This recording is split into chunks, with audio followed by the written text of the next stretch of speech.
শ্রাবণ মাস শিবের মাস। আদিদেব শিব ও বিষ্ণু একে অপরের পরিপূরক।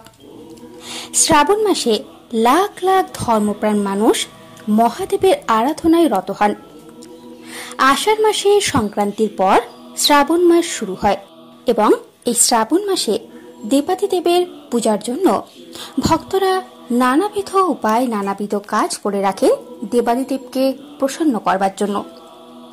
তেমনি মহিলারা, বিশেষ করে হিন্দু বিবাহিত রমণীরা দেবাদিদেবকে প্রসন্ন করতে এবং স্বামীর দীর্ঘায়ু কামনার জন্য একই সাথে দাম্পত্য জীবনের সুখ শান্তি বজায় রাখতে এই শ্রাবণ মাসে অনেকেই সবুজ রঙের পোশাক পরেন, সবুজ রঙের কাচের চুড়ি হাতে পরেন, সাথে মেহেন্দি লাগান। কিন্তু অনেকেই জানি না এই নৈপথ্যের কারণ কি, এবং আজ আমরা এই ভিডিওর মাধ্যমে সেই বিষয়ে জেনে নেব যে শ্রাবণ মাসে সবুজ রঙকে কেন এত প্রাধান্য দেওয়া হয়। এই মাসে হাতে সবুজ চুড়ি, মেহেন্দি এবং সবুজ পোশাক পরার নৈপথ্যের কারণ কি। আশা করছি আজকের এই তথ্য আপনাদের ভালো লাগবে এবং আপনাদের সকলকে জানাচ্ছি আমাদের এই চ্যানেলে আরো একবার সুস্বাগতম। পুরাণ মতে শ্রাবণ মাসকে ভগবান শিবের জন্ম মাস হিসেবে উৎসর্গ করা হয়। এই সময়ে চারিদিক বর্ষার জলে পুষ্ট হয়ে প্রকৃতি হয়ে ওঠে সবুজাভ শস্য শ্যামলা। মহাদেব শঙ্করের আরেক নাম পশুপতি। পশু পাখিরা যেহেতু প্রকৃতিতে লালিত পালিত হয়, তাই পশুদের পাশাপাশি প্রকৃতিও দেবাদিদেবের খুব কাছের এবং খুব প্রিয়। আর এই প্রকৃতি সতেজ ও পূর্ণ অবস্থায় সর্বদা সবুজ বর্ণ ধারণ করে। এই সবুজ রঙই বিশুদ্ধতা, সতেজতা ও পবিত্রতার প্রতীক। তাই আরাধ্যা আশুতোষকে প্রসন্ন ও তুষ্ট করতে এবং কাঙ্ক্ষিত ফলের আশা না করে স্বামী ও সন্তান ও পরিবারের মঙ্গল চেয়ে সবুজ বর্ণের কাচের চুড়ি ও পোশাক পরিধান করেন মেয়েরা।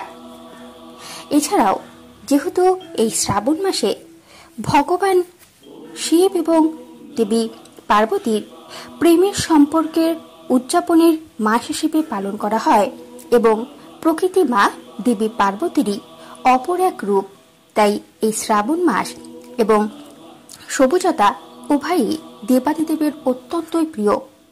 প্রকৃতির সান্নিধ্যে থাকতে তিনি পছন্দ করেন, তাই সবুজ রঙকে শ্রাবণ মাসে এত প্রাধান্য দেওয়া হয়েছে। তাই এই মাসে বিবাহিত রমণীরা সবুজ রঙের চুড়ি পরিধান করেন। এটাও মান্যতা রয়েছে এই সবুজ রঙের চুড়ি পরলে স্বামী দীর্ঘজীবী হন এবং স্ত্রীর প্রতি ভালোবাসা বৃদ্ধি পায় স্বামীর। অবিবাহিতরাও শিবের ন্যায় স্বামী লাভের আশায় এই নিয়ম অনেকেই পালন করে থাকেন।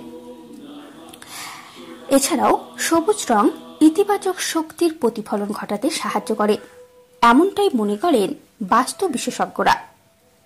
এছাড়াও সনাতন ধর্মে সবুজ রঙের চুড়িকে সুহাগ তথা সধবার প্রতীক হিসেবে বিবেচনা করা হয়। বিশ্বাস করা হয় শ্রাবণ মাসে সবুজ চুড়ি পরলে ভগবান শিব, মা পার্বতীর আশীর্বাদ পাওয়া যায়। এছাড়াও কথিত আছে নারীরা সবুজ চুড়ি পরলে তাদের স্বামীরা দীর্ঘজীবী হয় এবং মনের ইচ্ছার পূরণ হয়। এবং আমাদের হিন্দু ধর্মে গাছগাছালির পূজা করবার নিয়ম আছে এবং এটি করে আমরা প্রকৃতির প্রতি আমাদের কৃতজ্ঞতা প্রকাশ করি। তাই এই মাসে সবুজ রঙের ব্যবহার বা প্রয়োগ করে আমরা প্রকৃতির প্রতি এক প্রকার কৃতজ্ঞতারও স্বীকার করি। এই কারণেই শ্রাবণ মাসে সবুজ রং পরিধান করা হয়। সবুজ চুড়ি, সবুজ মেহেন্দি, এমনকি সবুজ কাচের চুড়ি মহিলারা পরিধান করেন।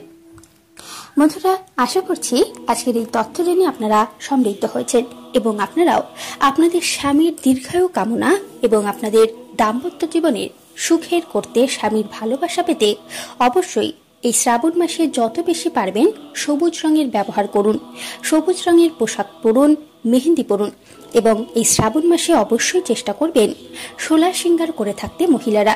এই শ্রাবণ মাসে আপনাদের সধবা বা সোহাগানের যে সমস্ত চিহ্ন আছে, যেমন সিঁদুর, শাখা, মঙ্গলসূত্র, পায়ের নুপুর, মেহেন্দি, এই সমস্ত কিছু পরিধান করুন এতে মঙ্গল হবে। বন্ধুরা, আশা করছি আজকের এই তথ্য আপনাদের ভালো লেগেছে। যদি ভিডিওটি ভালো লেগে থাকে তাহলে লাইক, শেয়ার এবং সাবস্ক্রাইব করতে কিন্তু ভুলবেন না। আজকের মতো ভিডিওটি এখানেই শেষ করলাম। নমস্কার, ধন্যবাদ, ভালো থাকবেন, সুস্থ থাকবেন।